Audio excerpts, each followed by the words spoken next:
Oi, gente, licença de chegar, eu sou a Maria e no episódio de hoje eu convidei a Dani para falar sobre comunidade.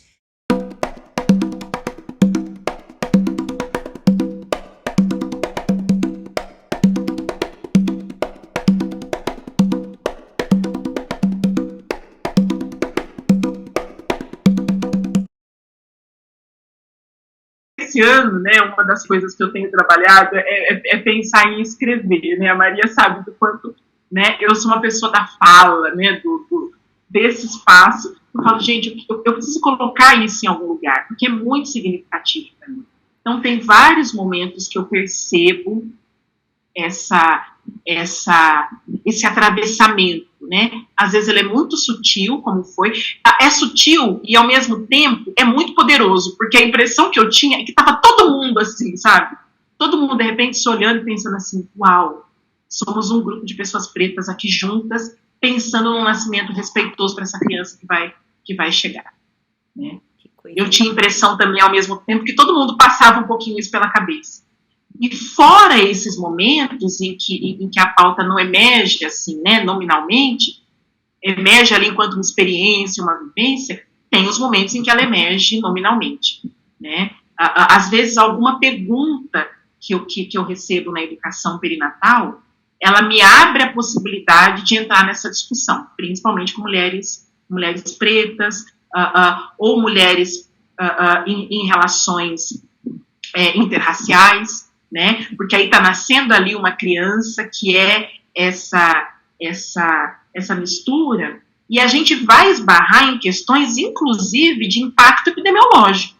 Sim. Porque na hora de responder ali no questionário de que cor você é, de que cor é teu filho, a gente sabe do que acontece nesse momento. Talvez a maioria das profissionais, né, que atendem, eu me lembro que uma vez estava atendendo uma parteira, e depois do nascimento, eram duas, né, que estavam no parto, era um parto domiciliar, a gente sentou na sala para falar sobre isso. E ela falou assim para mim, eu nunca tinha pensado nisso.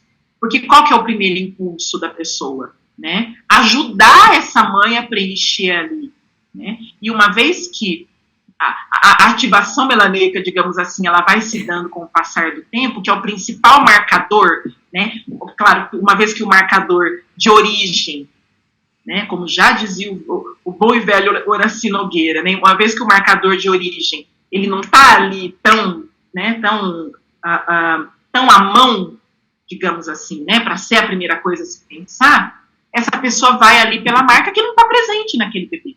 Então, às vezes é um trabalho, né, a questão do letramento racial, ela está presente ali. E se aparece na educação perinatal, eu acho maravilhoso e vou fazer desse um caminho para a gente ir pavimentando para a chegada dessa criança. Não, eu ia perguntar assim, então você não antecipa a questão racial, você escuta e espera essa demanda aparecer, é isso? Eu escuto e espero a demanda aparecer. Às vezes eu antecipo, é muito engraçado, porque você está perguntando, agora que eu estou reunindo isso, sabe? Eu pensei, nossa, deixa eu pensar como é que foi na maioria das vezes. Tem vezes que eu não antecipo, mas eu percebo que tem alguma coisa ali que me levaria a essa interpretação. E aí eu puxo para esse lado. Porque eu tenho que pensar também que muitas vezes a pessoa que eu estou ali prestando assistência, ela não está ainda nesse lugar de reflexão. Né? Então é todo um cuidado para, de repente, não trazer um outro olhar, uma interpretação, pelo menos no meu jeito, né, de enxergar o meu trabalho, que vai deixar ela ali mais encaraminholadas. Então, muitas vezes, eu resgato isso no pós-parto.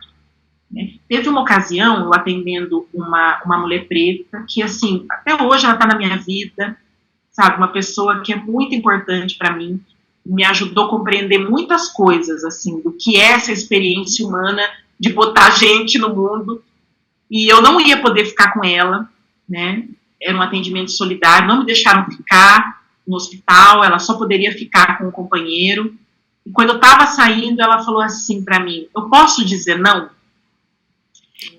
Eu sempre me emociono quando lembro dessa história, eu acho que até naquela hora eu devo ter falado dela, Ela falou assim, eu posso dizer não?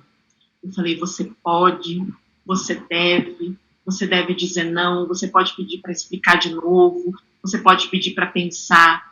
E eu percebi ali que enquanto mulheres pretas, né, nos foi vetada a possibilidade de dizer não. Eu não quero esse trabalho, eu não quero esse caminho, eu não quero esse estereótipo.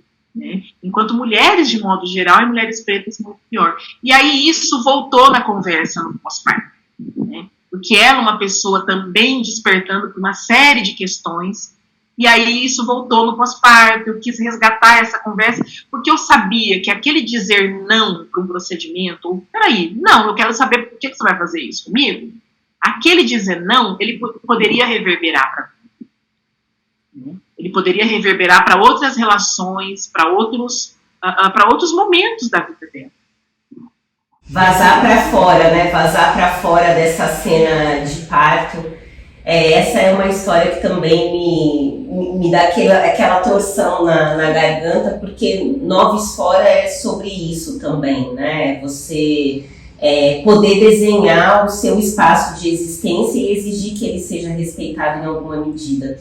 O seu mestrado e o seu doutorado, eles estão dedicados a pensar o teatro, né? O teatro experimental do negro, e aí eu queria escutar de você como é que esse espaço de fabulação e de experimentação ele informa o seu trabalho, né? Fabulação de mundos possíveis, como é que você vê as duas coisas conversando? Ai, que pergunta mais linda. Ainda bem que vai ficar gravado, porque eu quero rever, porque o que eu vou dizer aqui, eu acho que eu posso transcrever, porque, nossa, eu gostei desse convite que você está me fazendo para pensar esse caminho, né? E quando eu comecei a entender o que era o teatro experimental do negro, né?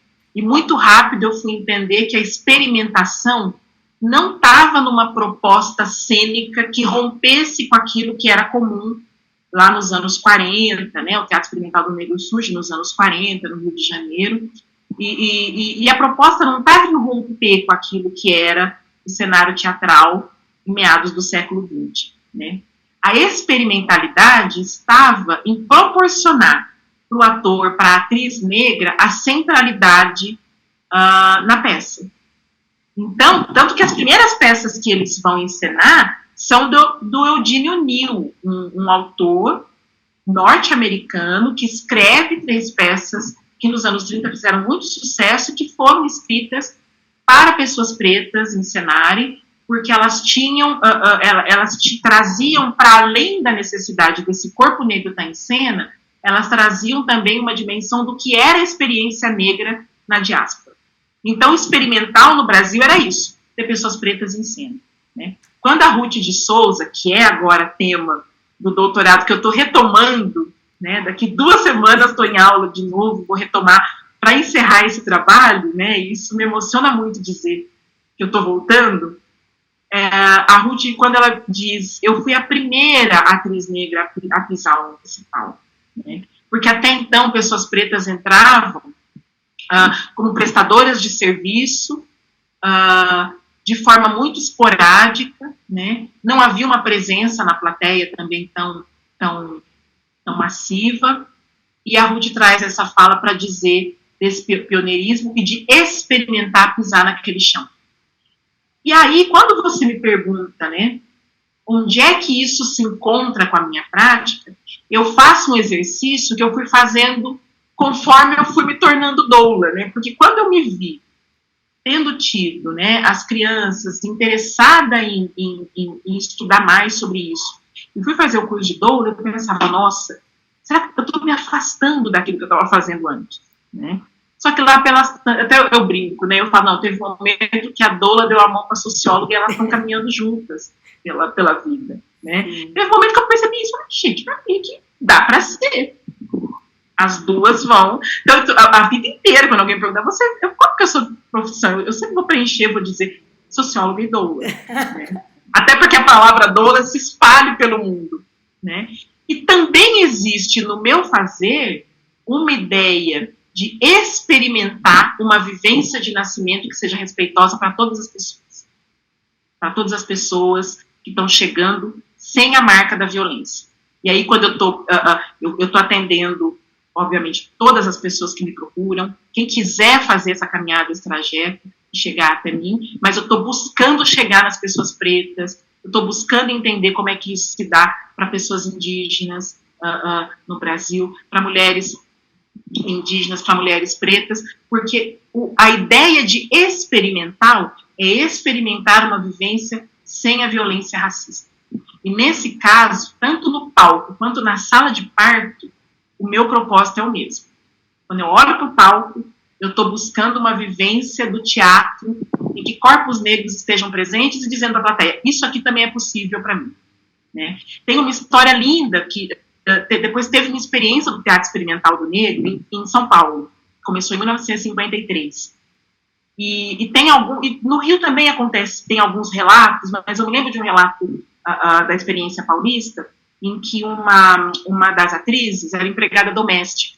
E ela dizia assim, quando eu vi os meus patrões na plateia me assistindo e ouvindo o que eu tinha para dizer, e o que eu tinha para dizer não estava ligado à vida doméstica, ao trabalho, eu fiquei muito emocionada. Olha a potência que tem isso. Sim, sim. Né? E aí, isso vem de encontro a uma fala que eu tenho repetido em muitos cursos de formação de doula. Eu digo, cuidar de pessoas historicamente marginalizadas é revolucionário. Cuidar de uma mulher preta é revolucionário. E é essa experiência que eu quero tornar cada vez menos experimental e cada vez mais real e mais presente na existência das pessoas, né? Seja através da educação perinatal, seja uma pessoa que eu chego e falo assim, olha, você pode ser não, você pode perguntar tal coisa, olha, leva isso aqui, leva essa lei, vamos fazer uma roda, vamos conversar com o seu companheiro também, para ele estar ali inteiro, para ele estar conhecedor daquilo que pode ou não acontecer nesse cenário. É esse meu experimento. Ai, que lindo, Dani, temos o texto de apresentação da tese. Que maravilhoso te escutar, Dani. Eu quero deixar registrado também, agora nesse final de conversa, para ficar assim para a eternidade, que eu te amo e me levanto diante da sua presença e te agradeço por você ser uma mulher da minha comunidade. Muito obrigada, viu? E você que está aí do outro lado na audiência, obrigada por nos escutar e a gente se vê no próximo episódio. Até já!